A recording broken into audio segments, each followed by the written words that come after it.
नमस्कार, मैं डॉक्टर अंशुल कुमार जैन। मैं डायरेक्टर हूँ कार्डियक कैथ लैब का श्री अग्रसेन इंटरनेशनल हॉस्पिटल में।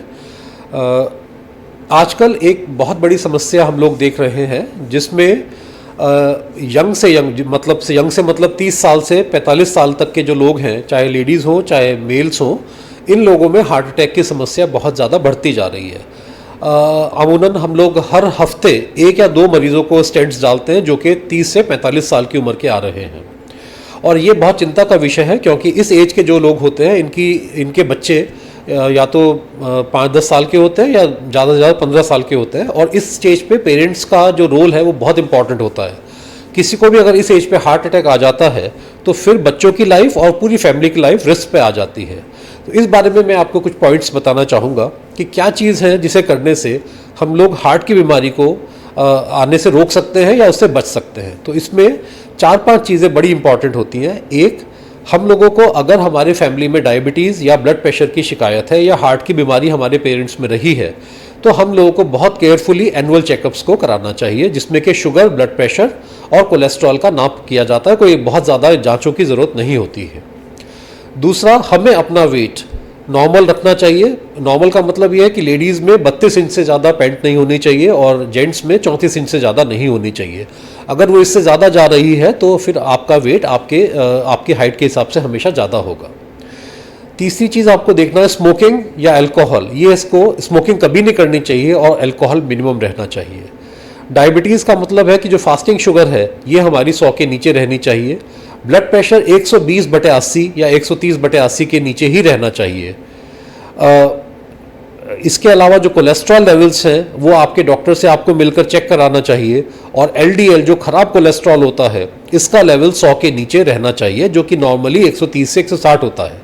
इसके लिए हमें एक्सरसाइज करने की ज़रूरत है और अगर उससे ना ठीक हो तो हमें उसको दवाओं के माध्यम से कम करना ज़रूरी होता है।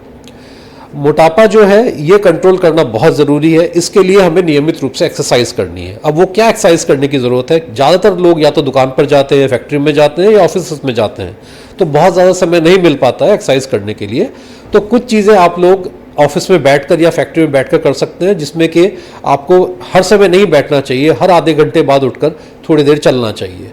दूसरा, आप अपने हाथों को ऊपर उठाकर इस तरह से, जैसे हवा को ऊपर धक्का मार रहे हो, इस तरह से उठा के 20 बार करना चाहिए। और हाथों का अपवर्ड मूवमेंट इसी तरह से करने से हम लोग एंटी ग्रेविटी एक्सरसाइज करते हैं। अगर आप इसको 15-20 बार करेंगे दिन में तो इससे काफ़ी अच्छा हार्ट का जो ब्लड का मोबिलाइजेशन होता है और एक्सरसाइज अच्छी होती है। ये चाहे देखने में बड़ी आसान है। जितना आप लोग जीना चढ़ सकें चढ़िए, लिफ्ट का इस्तेमाल मत कीजिए। इसे करने से हमारा फैट बर्न होता है और शुगर बर्न होती है।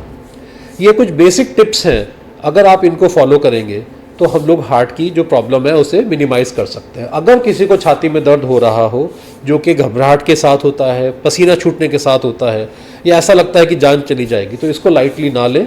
इसको हड्डी का दर्द या पेट की गैस ना माने। एक बार ज़रूर डॉक्टर से मिलकर अपना ईसीजी कराएं या उनको चेकअप करने दें। अब जो हम लोग की जो डिज़ीज़ है ये पैटर्न पिछले 50 ईयर्स के बाद अब इतना रैपिड प्रोग्रेशन इसलिए होने लगा है क्योंकि जिस प्रकार से हमारे देश ने प्रोग्रेस किया है उसी प्रकार से हमारी जो एक्टिविटी स्टेटस है वो कम होती चली गई। एक्टिविटी कम हो गई, उससे हम लोग का वेट बढ़ने लगा। दूसरा, जो हमारा फूड है, एयर है, वाटर है, खाना, हवा और पानी, तीनों चीज़ें कंटेमिनेट हो गई। एयर पॉल्यूशन आप जानते हैं दिल्ली जैसी जगह में बहुत बड़ा है। और दिल्ली को क्यों देखते हैं? पास के ही जो छोटे शहर हैं जैसे कुंडली हो गया, भिवाड़ी हो गया, यहाँ पर गाज़ियाबाद हो गया, यहाँ पर पीक पर है जो पॉल्यूशन है। सो हवा आपकी प्रदूषित है, पानी आपका प्रदूषित है, खाना आपका प्रदूषित है। इन तीनों चीज़ों से इनएक्टिविटी आपके साथ में आ रही है। इनके आने से हम लोग का जो हार्ट डिजीज़ का जो इंसिडेंस है वो बहुत ज़्यादा बढ़ने लगा।